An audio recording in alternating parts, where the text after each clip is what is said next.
Merci, Nous vous Monsieur écoutons. le Président. Alors, par cet amendement, nous proposons d'organiser les conditions pacifiques et démocratiques de changement de régime constitutionnel. C'est un amendement qui permet en effet qu'un dixième des citoyens et des citoyennes puisse décider de convoquer une assemblée constituante.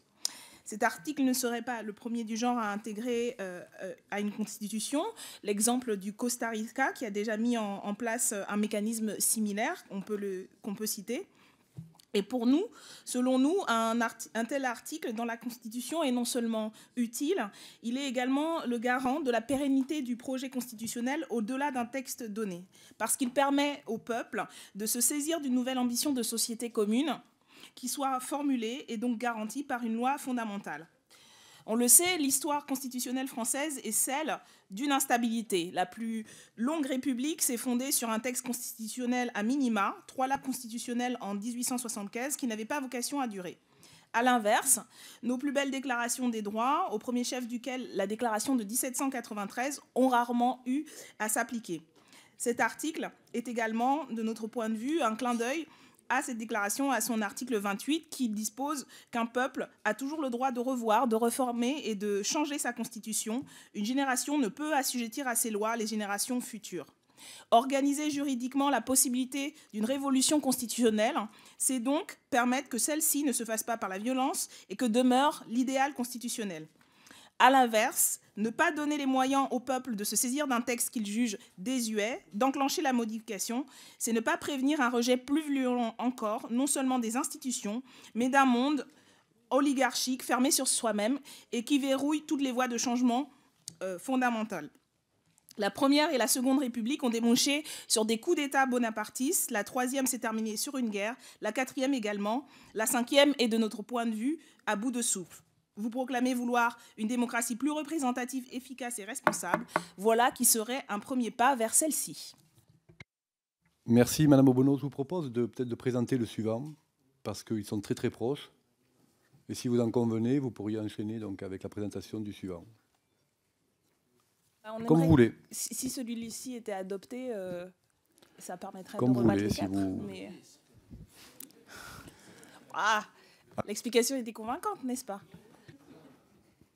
Alors, on va laisser la chance à l'amendement. Monsieur le rapporteur général. Merci, Monsieur le Président. Écoutez, nous entrons avec ce premier amendement au cœur de la discussion sur la place et le rôle du pouvoir constituant. Et je salue, Madame Obono, l'esprit de la Déclaration des droits de l'homme de 1793, qui souffle encore dans la rédaction que vous proposez, tout comme l'inspiration de Thomas Jefferson, finalement. Néanmoins, le peuple a déjà aujourd'hui le droit de réformer sa constitution en suivant une voie démocratique et conforme à notre tradition républicaine. Pour cela, il faut naturellement satisfaire un certain nombre de conditions. D'abord, élire démocratiquement un président de la République et une majorité parlementaire dont le programme comporte un tel projet. C'est précisément ce qui fait que nous sommes ce soir ensemble. Et c'est ce pouvoir constituant que nous exerçons présentement avec le mandat de la majorité des Français qui nous a portés aux responsabilités qui devraient remplir parfaitement ce que vous portez dans votre amendement. Enfin, il faudrait, dans votre esprit, permettre finalement à un cinquième des électeurs de prendre une telle initiative, ce qui est contraire à un principe ancien et fondateur du régime républicain depuis 1789, qui est une date aussi agréable que 1793, selon lequel, je vous le rappelle, aucune section du peuple ni aucun individu ne peut s'attribuer l'exercice de la souveraineté nationale.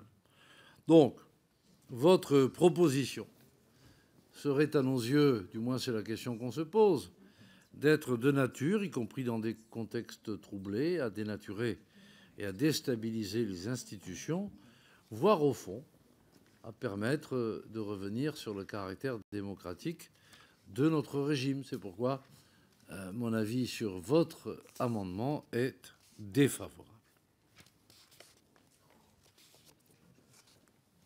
Allez-y, vous pouvez reprendre la parole. Oui, merci Monsieur le Président. Monsieur le rapporteur général, je pense que vous avez mal lu notre amendement.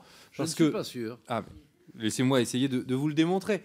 Quand vous nous expliquez qu'une fraction du peuple pourrait s'arroger la souveraineté, il n'en est pas question. Il s'agit là de proposer que, sur demande d'un cinquième des électeurs, un référendum sur la convocation d'une assemblée constituante soit convoqué, ce qui est la même chose que quand un droit de pétition. Sauf que là, cela n'aboutirait pas sur une décision de l'Assemblée nationale, mais sur un référendum où l'ensemble du peuple serait convoqué. De la même manière, quand vous expliquez qu'une réforme constitutionnelle réalisée par le Parlement serait l'équivalent d'une assemblée constituante, je pense que vous vous méprenez et les exemples d'assemblées constituantes dans notre pays démontrent bien les différences qui peuvent exister entre une assemblée constituante qui serait dédiée à la rédaction d'une nouvelle constitution avec l'ensemble des débats que cela permettrait, plutôt qu'un Parlement qui doit légiférer parce que c'est son rôle et qui, au sein de cette action, mène une réforme constitutionnelle. Et on l'a vu, une réforme constitutionnelle qui ne sort pas, malheureusement, des enceintes des deux chambres du Parlement.